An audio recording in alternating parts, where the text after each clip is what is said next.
Morning, ladies and gentlemen. I understand that you're having some issues. I understand that your bolt in your AR-15 platform rifle or pistol is stuck in the forward position, meaning that your bolt is in the breech. You potentially have a round in the chamber and you cannot get it unstuck. Now, there's a couple reasons that might be happening, but what we're going to start with is how to get that round out. So I will teach you really quickly how to mortar your rifle and then go over a couple things you're going to want to look at to stop this from continuing to happen. So I understand this is a very negative experience to happen or to encounter with this platform, and I have personal experience with it myself, so I understand how annoying and frustrating this can be. You might lose some sleep over this, and I have. So let's start with how to get your bolt unstuck. Now, if your bolt is stuck in the forward position, what you're going to want to do is attempt to put it on safety. Try to put your rifle in the safe position. If you cannot do that, it's unfortunate, but these things happen. Now, what I'll show you how to do is mortar it, and then we'll go over a couple things that might be causing this to happen.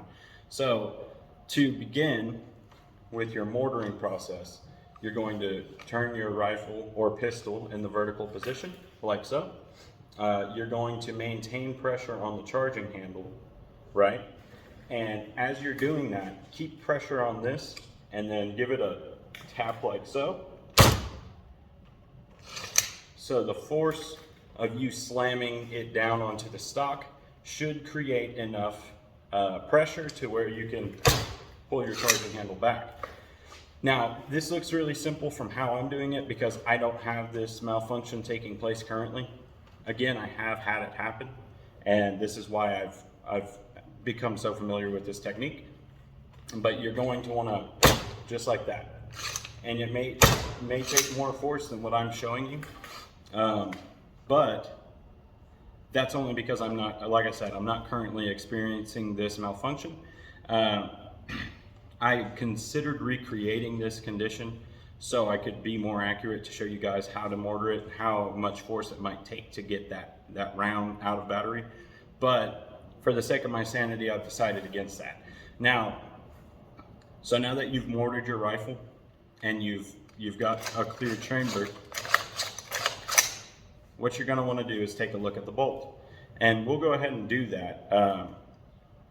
What I'm going to tell you is that, again, you're going to probably have to do this a little bit more aggressively and more frequently than I just did. It most likely will not work on the first go around, especially with ARs chambered in 7.62 by 39 like this one that I'm showing you now. So that's where you start. Now we're going to take our bolt out and take a look at a couple things that might be causing this condition and things that I personally experienced that did cause this condition to take place. So let's start looking at the bolt. Okay, so if you're unfamiliar with how to disassemble your AR-15, you're going to hit this push pin here, and we'll push it from the other side. Pull that forward or pull that outward. Push your upper receiver up, and now your bolt is out. Right, so you'll have to pull your charging handle back, and then that will take care of that. That will pull your bolt out.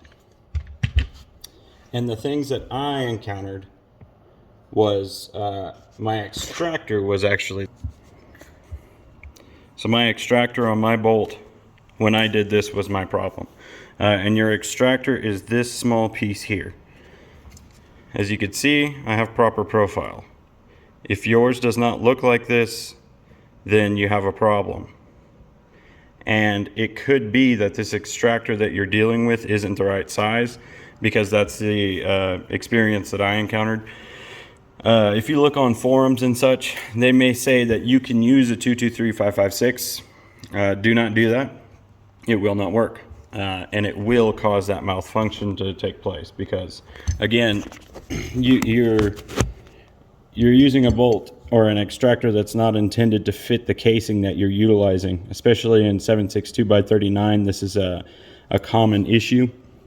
at least breaking extractors is, because if you're anything like me, you like to shoot steel cased ammunition. And what you need to do is make sure you're using lacquer coated steel cased ammunition if you're going to do that. Now, again, I'm not currently experiencing this issue, but you may be. And it's hard to say what's really causing that, aside from the fact that you may have broken your extractor. The other thing that may be taking place is you might, your spring might be displaced beneath here that keeps your, or that puts your extractor where it needs to be, and to maintain the pressure it requires to eject casings at the 3 o'clock position. Now, what you want to do is take your bolt apart. You'll want to take your bolt out of here and then take your bolt itself apart. And I won't get that far into it, just because I don't want to have to put my bolt back together. But to access your bolt, I will show you how to get to that point. But what you're going to want to do is to access your bolt. You're going to see this guy here, this little square notch guy here, and you're going to want to turn that straight so it'll come out of that channel.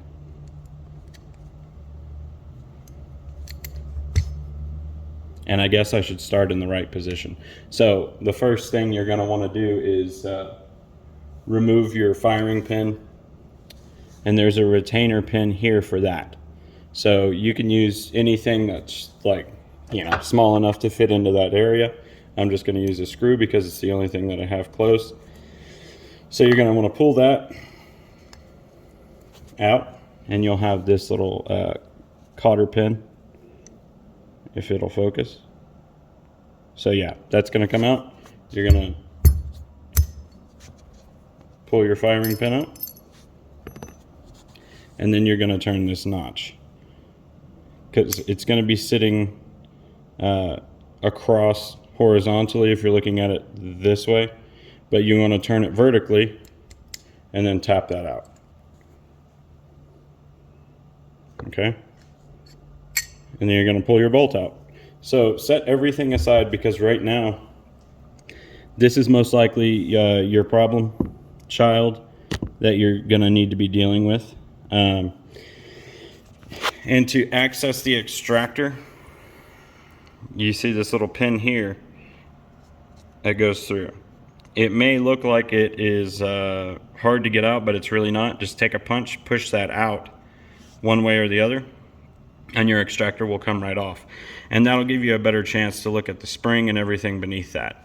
Now, from there, you're going to need to do some of your own diagnostics, because it's going to be hard for me to tell you what's wrong with it, unless you're, you know, emailing me or sending me pictures of your problems, in which case I may be able to help you out a little bit more. But again, mine is in good shape.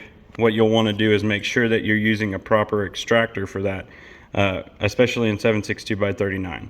I know they're kind of hard to find right now, but that's something you really need to have the right parts for.